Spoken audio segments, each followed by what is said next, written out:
ಇತ್ತೀಚೆಗೆ ಏನಾಗಿದೆ, ಭಾವನಾತ್ಮಕವಾಗಿ ಜನರ ಮನಸ್ಸನ್ನ ಕದಲಬೇಕು ಅಂತಕ್ಕಂಥ ಪ್ರಚೋದನಕಾರಿ ವಿಷಯಗಳನ್ನ ಇಟ್ಕೊಂಡು ಮಾತಾಡ್ತಿದ್ದಾರೆ ಸರ್. ಮತ್ತು ಹಾಗಾದರೆ ನಾಗಮಹೋತ್ಸವ ಕಮಿಟಿ ಇದನ್ನ ಮಾಡಿದಾಗ ನಿಮ್ಮ ಈಗಿನ ಒಂದು ಇದನ್ನ ಯಾಕೆ ಅವತ್ತು ನೀವು ಪ್ರತಿರೋಧ ಮಾಡಿ ಸರ್? ಎಷ್ಟು ಸರಿ ಪ್ರತಿರೋಧ, ನಮ್ಮ ಅರ್ಜಿನೇ ತಗೊಂಡಿಲ್ವಲ್ಲ ಸರ್ ಪುಣ್ಯ ಪುರುಷ.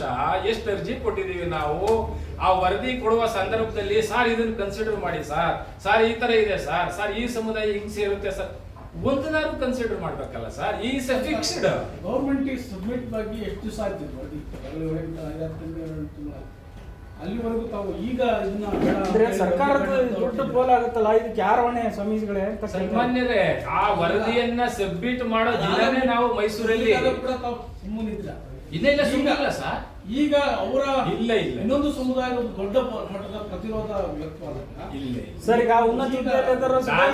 ಮಾಧ್ಯಮದ ಗಮನಕ್ಕೆ ತರ್ತೇನೆ. ಆ ವರದಿಯನ್ನ ಮೊಟ್ಟ ಮೊದಲ ಬಾರಿಗೆ ಮೈಸೂರಿಂದ ಹಿಡಿದು ಚಾಮರಾಜನಗರದಿಂದ ಹಿಡಿದು ಬೀದರ್ವರೆಗೆ ದೊಡ್ಡ ರ್ಯಾಲಿಗಳನ್ನ ಮಾಡಿ ವಿರೋಧ ಮಾಡಿದ್ವಿ ಸರ್. ಮಾಧ್ಯಮದಲ್ಲಿ ಬಂದಿದೆ, ಪತ್ರಿಕೆಯಲ್ಲಿ ಬಂದಿದೆ, ಸಾಮಾಜಿಕ ಜಾಲತಾಣದಲ್ಲಿದೆ ಎಲ್ಲ ರ್ಯಾಲಿಗಳು. ನಾವ್ಯಾರು ಸುಮ್ಮನೆ ಕುಂತಿಲ್ಲ ಸರ್. ಅವತ್ತಿಂದ ಇವತ್ತಿನವರೆಗೂ ಹೋರಾಟದ ಪ್ರಕ್ರಿಯೆಯಲ್ಲೇ ಇದ್ದೇವೆ. ಬೆಂಗಳೂರಿಗೆ ಯಾಕೆ ಅನಿವಾರ್ಯವಾಗಿ ಬರ್ಬೇಕಾಯ್ತು ಅಂದ್ರೆ, ಮಾಡು ಇಲ್ಲವೇ ಮಡಿ ಇದೆಯಲ್ಲ ಸರ್, 27ನೇ ತಾರೀಕು ಮಾಡು ಇಲ್ಲವೇ ಮಡಿ ಅಂದ್ರೆ ಒಂದ್ ಸಮುದಾಯನ ನಾಶ ಮಾಡ್ಬಿಟ್ರೆ ಆಗಲ್ಲ ಸರ್. ಒಂದ್ ಸಮುದಾಯಕ್ಕೆ ಅನ್ಯಾಯ ಆದ ನಮ್ಮ ಸಮುದಾಯದ ಒಂದು ಉಪಜಾತಿ ಅದು. ಈ ಸಮುದಾಯದ ಉಪಜಾತಿ ಕೊಡೋದು ತಗೊಳ್ಳೋದು ಎಲ್ಲ ಇದೆ, ನಡೆದಿದೆ, ಈಗಲೂ ನಡೀತಾ ಇದೆ.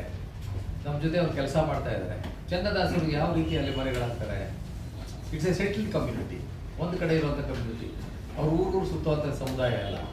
ನಮ್ಮ ಬಂಧುಗಳು ಕೊಡೋ ತಗೊಳ್ಳೋದಿದೆ, ವ್ಯವಹಾರಗಳಿದೆ, ಮದುವೆಗಳಾಗ್ತವೆ, ಎಲ್ಲ ಇದ್ದಾಗ್ಯೂ ಸಹ ತಗೊಂಡೋಗ್ಬಿಟ್ಟು ನೀವು ಅಲೆಮಾರಿಗಳಂತ ಹಾಕಿ ನಮ್ಮ ಸಮುದಾಯದ ಸಂಖ್ಯೆಯನ್ನೇ ಕಡಿಮೆ ಮಾಡುವಂಥ ಪ್ರಯತ್ನವನ್ನು ಮಾಡಬಾರ್ದಾಗಿತ್ತಲ್ವಾ?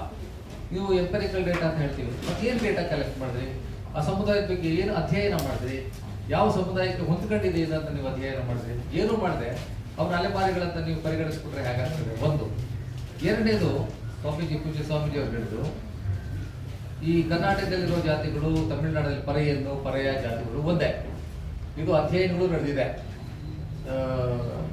ಎಡ್ಗರ್ ಥರ್ಸ್ಟನ್ನು, ಕೆ ರಂಗಾಚಾರಿ ಎಲ್ಲರೂ ಇದು ಮಾಡಿದ್ದಾರೆ. ಅಯ್ಯವದನ್ ರಾವ್ ಅವರೆಲ್ಲ ಪರೆಯನ್ನು ಕರ್ನಾಟಕದ ಹೊಲೆಯರು, ಕರ್ನಾಟಕ ಕೆಲವಾದಿಗಳು ಒಂದೇ ಸಮುದಾಯ, ಒಂದೇ ಜಾತಿಗೆ ಸೇರಿದವರು ಅಂತ. ಇಡೀ ಸಮುದಾಯನ ಪರೆಯ ಸಮುದಾಯನ ಇಡೀನ ನೀವು ಸಂಖ್ಯೆ ತೋರಿಸ್ಬಿಟ್ಟು ಇನ್ನೊಂದು ಸಮುದಾಯಕ್ಕೆ ತೋರಿಸಿದ್ರೆ ಹೇಗಾಗ್ತದೆ? ತಪ್ಪಾಗ್ತದೆ. ಇದೇ ರೀತಿ ಆದಿ ಕರ್ನಾಟಕ, ಆದಿ ದ್ರಾವಿಡ, ಆದಿ ಆಂಧ್ರ, ಜಸ್ಟಿಸ್ ನಾಗಮೋಹನ್ ದಾಸ್ ಕಮಿಷನ್ ಅವರು ಅವರೇ ಕೆಟಗಾರಿಕಲ್ ಆಗಿ ನಿರ್ದಿಷ್ಟವಾಗಿ ಹೇಳಿದ್ದಾರೆ. ಇವು ಮೂರು ಗುಂಪುಗಳು ಜಾತಿಗಳಲ್ಲ. ಆದಿ ಕರ್ನಾಟಕ, ಆದಿ ದ್ರಾವಿಡ, ಆದಿ ಆಂಧ್ರ ಜಾತಿಗಳಲ್ಲ, ಇವು ಗುಂಪುಗಳು. ಇದು ಯಾವ ಜಾತಿಯಾರು ಬರಬಹುದು ಸರ್. ಆಮೇಲೆ ಉಪಜಾತಿ ನಿಮ್ಮ ಮೂಲ ಜಾತಿಯನ್ನ ನಮೂದಿಸಬೇಕು ಅಂತ ಹೇಳಿದ್ದಾರೆ.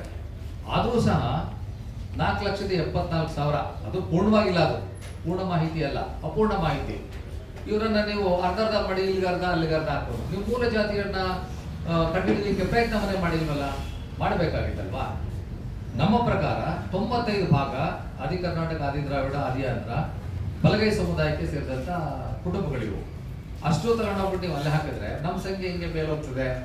ಒಂದು ಅಪೂರ್ಣ ಅವೈಜ್ಞಾನಿಕ ಅಂತ ಹೇಳಿದ್ರು. ಇದ್ರ ಬಗ್ಗೆ ಒಂದೇ ಮಾತು ಹೇಳಲಿಕ್ಕೆ ಪ್ರಯತ್ನ ಮಾಡ್ತೀವಿ.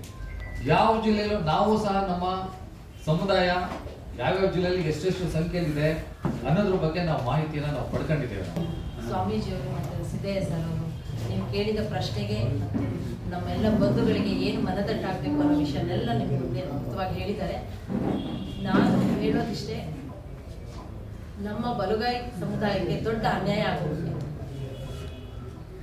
ನಾಗಮೋಹನ್ ದಾಸ್ ಅವರ ವರದಿಯಲ್ಲಿ ಏನು ಸರ್ಕಾರಕ್ಕೆ ಅವರು ವರದಿಯನ್ನ ಕೊಟ್ಟರು ಅದನ್ನ ಸರ್ಕಾರ ನಮಗೆ ಸರಿ ಮಾಡಿಕೊಡ್ಬೇಕು. ನಮ್ಮ ಮೂಲ ಏನಿದೆ ನಮ್ಮ ಮೂಲನ ಸರಿಪಡಿಸ್ಬೇಕು. ಆಮೇಲೆ ಬೇರುಗಳಿಗೆ, ಕೊಂಬೆಗಳಿಗೆ ಬೇರನ್ನ ಸರಿ ಮಾಡದೆ ಕೊಂಬೆಗಳನ್ನ ಛಿದ್ರ ಮಾಡಿ ಎಲ್ಲ ಕಡೆ ಹಂಚಿ ಹರಿದ್ಬಿಟ್ಟಿದ್ದಾರೆ. ನಮ್ಮ ಬಲಗೈ ಸಮುದಾಯನ ಎಲ್ಲೆಲ್ಲಿ ಹಂಚಿದ್ದಾರೆ ಅದನ್ನ ನಮಗೆ ವಾಪಸ್ ಕೊಟ್ಟು ನಮಗೆ ನ್ಯಾಯವನ್ನು ಕೊಡಬೇಕು ಅಷ್ಟೇ ನಮ್ಮ ಸಮುದಾಯದ, ನಮ್ಮ ಬಲಗೈ ಸಮುದಾಯದ ಹೋರಾಟ ಅಷ್ಟೇ ಆಗಿದೆ.